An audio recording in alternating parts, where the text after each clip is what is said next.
अनमोल मोती कार्यक्रम में आपका स्वागत है। ओम शांति। हम आयुष्मान भव, धनवान भव आदि वरदानों के बारे में सुनते आए हैं। आज हम इसी विषय पर चर्चा करेंगे। हर व्यक्ति बड़ी आयु चाहता है, क्योंकि आयु छोटी होने से हर समय मौत का भय, मरने का डर बना रहता है। अगर व्यक्ति को पता हो कि एक निश्चित आयु तक तो मैं जीऊँगा ही, तो उसके हर समय तो मृत्यु का डर नहीं रहता ना। परंतु जब आयु छोटी होती है, अकाल मृत्यु हो जाती है, तो व्यक्ति पर हर वक्त उसके सबकॉन्शियस में, चाहे वो कुछ भी कर रहा हो, हंस भी रहा हो, तो उसके अंदर वो मरने का भय बना रहता है। इसलिए हर व्यक्ति ये चाहता है कि मेरी आयु बड़ी हो। अब परमपिता परमात्मा ने तो हम उसकी अति प्रिय संतानें हैं, मनुष्य आत्माएं हैं, उसकी सर्वश्रेष्ठ रचना है। उसने तो हमको, सभी आत्माओं को आयुष्मान भव का वरदान भी दिया था, उसी ने दिया था और उसको फिर पूरा भी करवाया था। अब देखेंगे, भगवान ने बताया है कि सतो प्रधान बनने से आयु बड़ी हो जाती है और तमो प्रधान बनने से आयु छोटी हो जाती है। ये सोचने की बात है। बड़ी आयु का संबंध आत्मा के श्रेष्ठ पावन उसकी स्थिति से है और छोटी का पतित विकारी स्थिति से है। कोई फल फ्रूट आदि खाने से कोई विशेष फर्क नहीं पड़ता, क्योंकि आयु का संबंध आत्मस्थिति से है। हम देखते भी हैं, ऐसा नहीं है कि जो लोग थोड़े साधन संपन्न हैं, फल फ्रूट खा लेते हैं, तो उनकी आयु की, उनके परिवारों की, उन सब की आयु कुछ लंबी हो जाती है। नहीं, उनके अंदर भी आत्मस्थिति के अनुसार आज के युग में तो छोटी आयु भी होती है, अकाल मृत्यु भी होती है, कभी भी कोई शरीर छोड़ता रहता है। अब परमात्मा ने बताया है कि लंबी आयु का आधार क्या है? सतो प्रधान बनना। और सतो प्रधान बनने की विधि क्या है? हम देखते हैं कि भगवत गीता में कहा हुआ है, मन बना भव। यानी आत्मस्थिति को तमो प्रधान से सतो प्रधान बनाने के लिए परमात्मा कहते हैं, मन को मेरे में लगाओ या मुझे याद करो। तो परमात्मा की याद से जो आत्माएं हैं, वो तमो प्रधान से सतो प्रधान बनती है। इसीलिए लोग परमात्मा को याद भी करते रहते हैं। अब ये जो वो भक्ति में याद करते हैं, उनको तो पता नहीं होता परमात्मा कौन है, कहाँ रहता है, और खाली एक तरफ याद भी करते रहते हैं, उसको पतित पावन भी कहते रहते हैं, दूसरी तरफ उसको सब जगह भी कहते रहते हैं। तो मनुष्यों का तो उस प्रकार की भक्ति तो पहुंचती नहीं है। जैसे कोई किसी के टेलीफोन गलत नंबर लगाता रहे, एक नंबर भी गलत हो जाए तो पहुंचता नहीं है। तो इसलिए भक्ति में तो हम देखते हैं खाली मात्र याद करते आए हैं, लेकिन वो जो परमात्मा कहते हैं कि मेरे याद से, मेरे साथ कनेक्शन जोड़ने से, स्नेह युक्त जिसको कहा जाता है रूहानी याद की यात्रा करने से आत्मा तमोस प्रधान से सतो प्रधान बनती है, वो तो होता नहीं। और नतीजा हम देख रहे हैं, ये धीरे धीरे धीरे धीरे धीरे हम भक्ति भी करते आते हैं और जो भी प्रथाएं बताई गई हैं, दान पुण्य तीर्थ आदि करते आए हैं, लेकिन हम नीचे ही उतरते आए हैं। इसलिए ये जो वास्तव में आयुष्मान भव का वरदान और उसकी जो विधि बताते हैं, उस परमात्मा ही बताते हैं। और कब बताते हैं?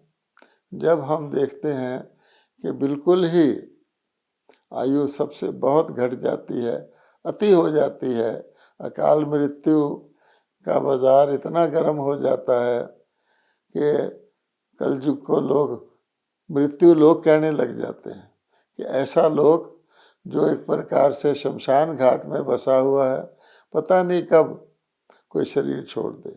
उस समय फिर परमात्मा आकर के, जिसको उस युग को कहा जाता है संगम युग, क्योंकि कलयुग के अंत के बाद परमात्मा फिर सभी को आयुष्मान बना देते हैं और पूरी आयु वाला अमर लोक सतयुग स्थापित कर देते हैं।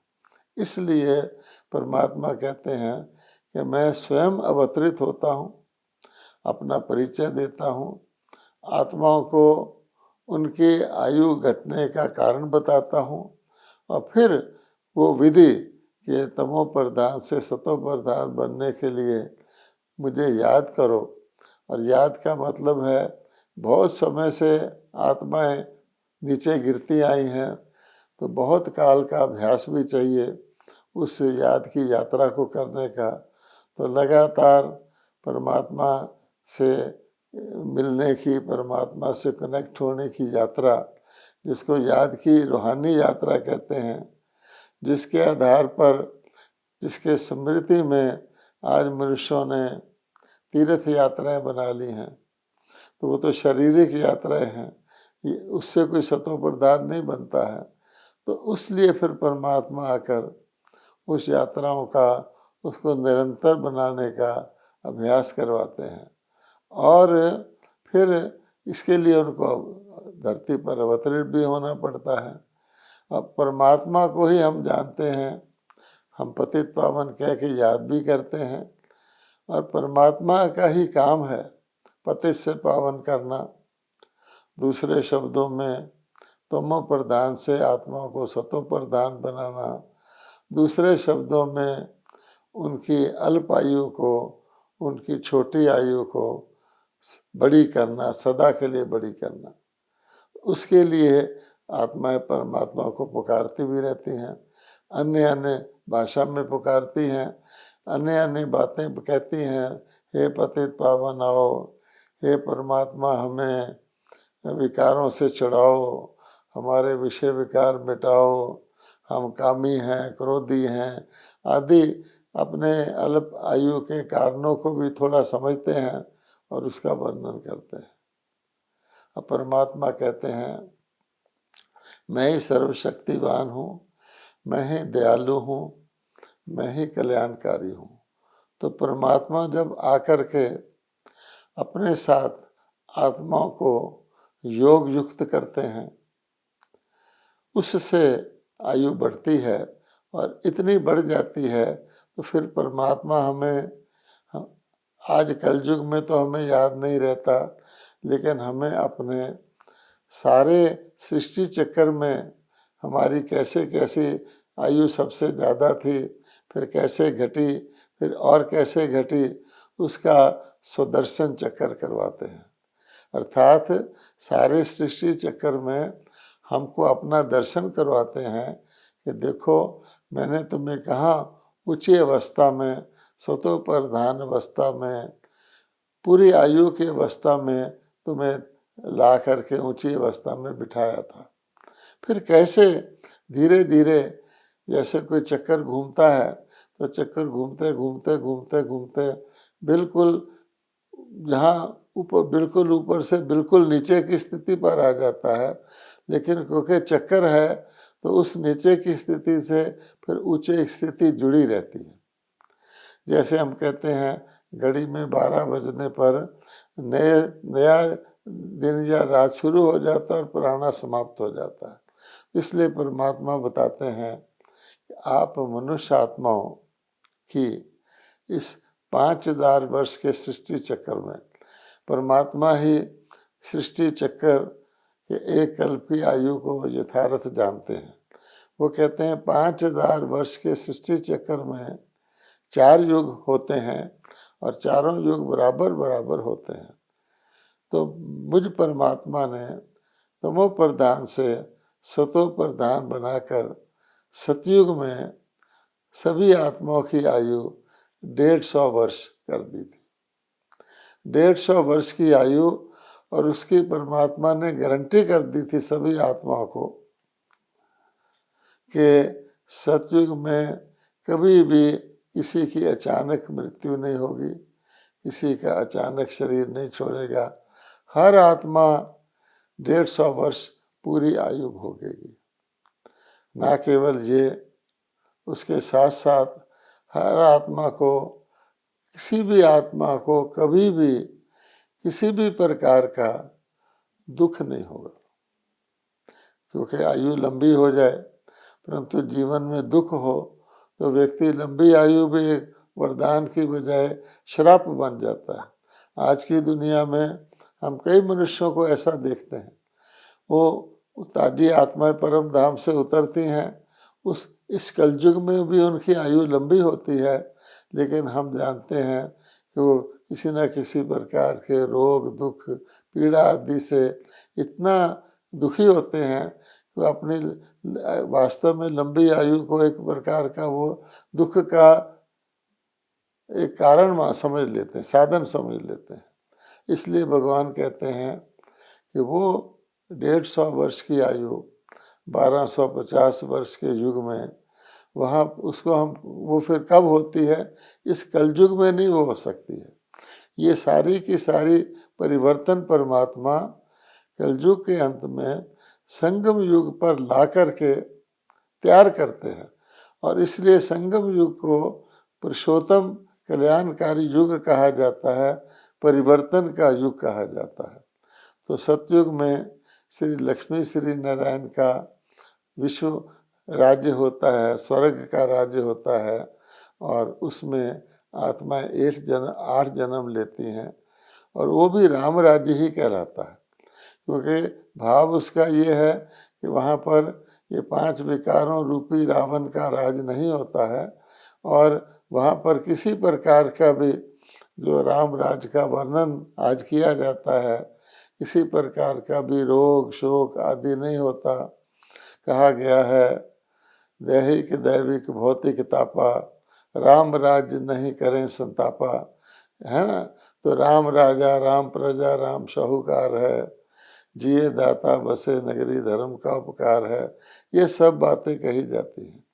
और फिर उसके बाद त्रेता युग आता है, तो त्रेता युग भी 1250 वर्ष का ही होता है। तो ये दोनों युग मिला करके राम राज्य चलता है। लेकिन त्रेता में आयु 150 वर्ष से घटकर 125 वर्ष हो जाती है, और इसलिए सतयुग में 1250 वर्ष में 8 जन्म होते हैं, और त्रेता में 1250 वर्ष में वो बढ़ करके 12 जन्म हो जाते हैं। अगर इसका कोई स्मारक किसी को ढूंढना हो कि ये जो कुछ भगवान बता रहे हैं, जैसे भक्ति में अन्य अन्य सभी भगवान की जो देन है उसके स्मारक बने हुए हैं, भगवत गीता का ग्रंथ बना हुआ है, ज्ञान अमृत की जगह नदियों के जल को अमृत लोग मान के चलते हैं, तो इसका भी स्मारक है जिसको हम स्वस्तिका कहते हैं। हर व्यक्ति भारतवासी, बहुत सारे भारतवासी अपने घर के बाहर स्वस्तिका बनाते भी हैं, जिसमें साफ साफ चक्कर के 4 भाग दिखाए हुए होते हैं और चारों भाग बराबर होते हैं। अब ये आधा चक्र तक तो परमात्मा द्वारा जो आयुष्मान भव का वरदान भगवान ने हमको सचमुच सफल कराया होता है, ग्रांटेड आयु हमारी की होती है। कोई भी आत्मा सतयुग में अपनी 150 वर्ष की आयु पूरे किए बिना शरीर नहीं त्यागती। इसी प्रकार से कोई भी आत्मा त्रेता युग में अपनी 1200 वर्ष की आयु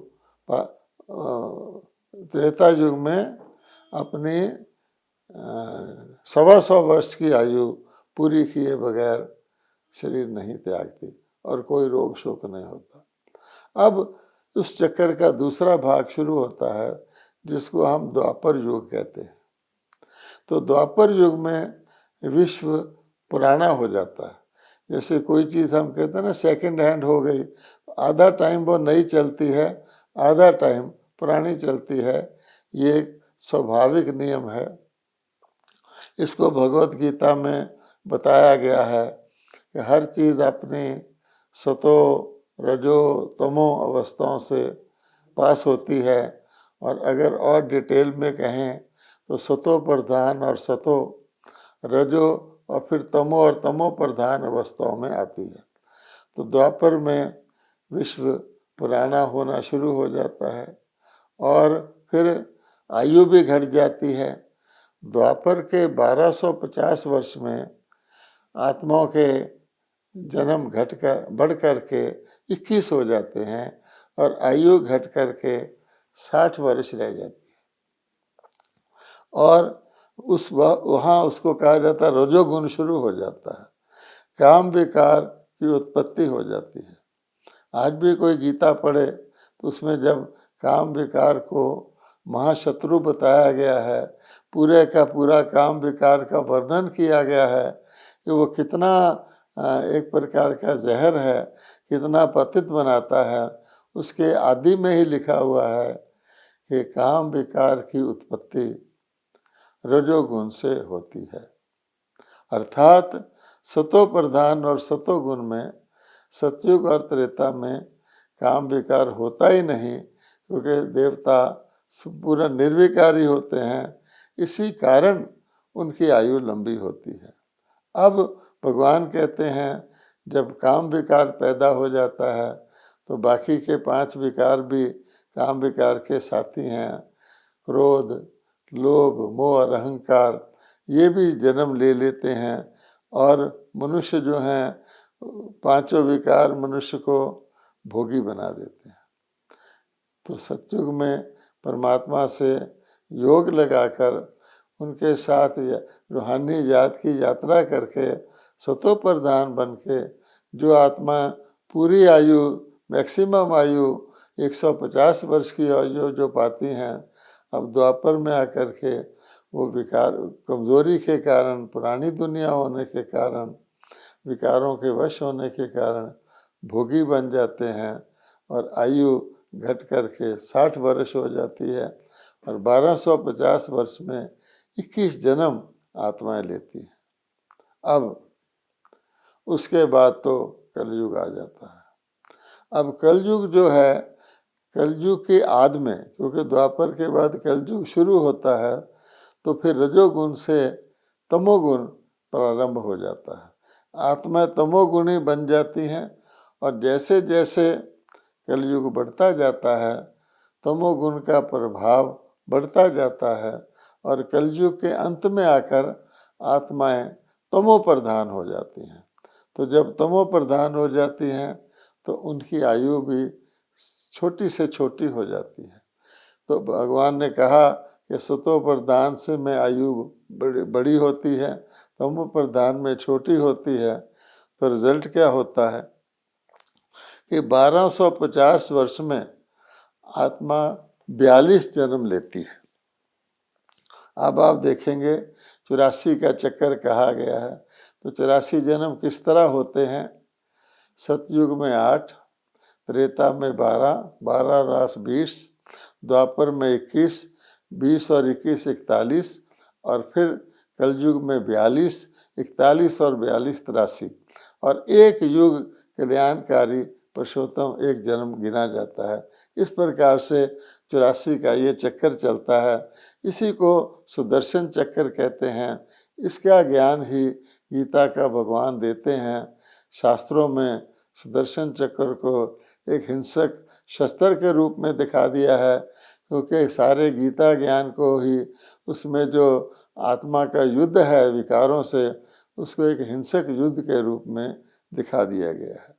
अब आयु घटकर 30 वर्ष हो जाती है और मनुष्य विकारों के वश में होकर पाप कर्म करते रहते हैं और जन्म जन्मांतर जो इतने सारे जन्म होते हैं 42, तो पाप कर्म करते रहते हैं विकारों के वश। पाप कर्म क्या होता है? हर वो कर्म जो विकारों के वश किया जाए वो पाप कर्म हो जाता है। और नेचुरली क्योंकि मनुष्य आत्माएं विकारों के वश होती हैं, तो कलयुग में पाप कर्म ही होते रहते हैं। हम गलती से जिसको पुण्य कर्म कहते हैं वो वहाँ हो ही नहीं सकते हैं। इसलिए दुनिया बड़ी खौफनाक हो जाती है। ये खून डाका आदि तो साधारण बातें समझी जाती हैं। कहाँ सतयुग में बिल्कुल कहा जाता है भारत सोने की चिड़िया था। द्वापर में भी कहा जाता है भारत में चोरी नहीं होती थी, घरों में दरवाजे नहीं होते थे। और कलयुग में तो हम जानते हैं ये चोर डाका इत्यादि लूट मार ये साधारण बातें गिनी जाती हैं। दुनिया बड़ी खौफनाक हो जाती है। और धर्म ग्लानि जिसको कहा गया कि दुख का कारण, तमो प्रधानता का कारण धर्म की ग्लानि, सतो प्रधानता धर्म की श्रेष्ठता। तो धर्म ग्लानि के सभी चिन्ह प्रकट हो जाते हैं। तो आज कलयुग में हम क्या देखते हैं? धर्म ग्लानि के सभी चिन्ह नजर आ रहे हैं। धर्म ग्लानि भी हो रही है और मनुष्य दुखी भी हो रहे हैं। आयु भी कम हो गई है, अकाल मृत्यु हो जाती है, मृत्यु लोक कहलाने लग जाता है, जबकि देवताओं का युग सतयुग अमर लोक कहलाता है। अब हुआ क्या है? अंत में फिर परमात्मा आकर इस चक्कर को पुनरावृत्त करते हैं। परमात्मा इस पुरानी दुनिया को नहीं बनाते हैं, कलयुग को सतयुग में परिवर्तित करते हैं। तमो प्रधानता का विनाश करके सतो प्रधान दुनिया स्थापित करते हैं, जो साफ साफ गीता में लिखा हुआ है कि मैं आकर के अधर्म का विनाश और सत्य धर्म की पुनः स्थापना करता हूँ। अब हुआ क्या है? ये सारी बात लुप्त हो गई है। एक तो शास्त्रों में युगों की आयु को दुगना चौगुना बता दिया है। यानी कलयुग से द्वापर की आयु दुगनी, द्वापर से त्रेता को, और इस प्रकार से युगों की आयु को बता दिया है। जबकि जैसा हमने आपको बताया, जैसा भगवान बताते हैं, युगों की आयु तो बराबर रहती है। केवल आत्माओं जीव आत्माओं की आयु कलयुग जैसे कलयुग में 30 वर्ष हो जाती है, तो द्वापर में 60 वर्ष हो जाती है, त्रेता में 125 वर्ष हो जाती है, सतयुग में 100 पर। तो ये मनुष्यों की जीवों आत्माओं की आयु घटती है, ना कि युगों की। एक तो शास्त्रों में ये गलती कर दी है। फिर युगों की आयु लंबी करने से युग कल्प सारा लाखों वर्ष का कर दिया है शास्त्रों में। और इसलिए मनुष्य घोरे अंधेरे में सो गए हैं कि परमात्मा के आने में तो अभी बहुत देर है, कलयुग को अभी 40,000 वर्ष और चलना है। ऐसी ऐसी बातें हम सब शास्त्रों की सुनते हैं। मनुष्य एक ओर देख रहे हैं अति धर्म ग्लानि हो रही है, मृत्यु लोक का भी अति हो गई है, दूसरी ओर वो शास्त्र देखते हैं तो कंफ्यूज हो जाते हैं। इसलिए भगवान कहते हैं कि मेरी प्राप्ति शास्त्रों से नहीं होती है, शास्त्र मनुष्यों के द्वारा लिखे हुए हैं। मैं आ चुका हूँ, आ करके तो अति तमोगुणी आत्माओं को अपने साथ योग युक्त करके सतो प्रधान बना रहा हूँ, जिससे आने वाले सतयुग में सभी की गारंटीड आयु बड़ी से बड़ी 150 वर्ष हो जाएगी। ये खुशखबरी है। और इसके लिए जो यतन परमात्मा बताते हैं हमें आत्माओं को तमो प्रधान से सतो प्रधान स्थिति में रूहानी याद की यात्रा द्वारा लाना है। जो ही ब्रह्मा कुमारी अभ्यास करते हैं और दूसरों को भी अभ्यास कराते हैं, तो ये परिवर्तन का स्वर्णिम अवसर है। सब इस ओर ध्यान देकर लाभ ले सकते हैं। ओम शांति।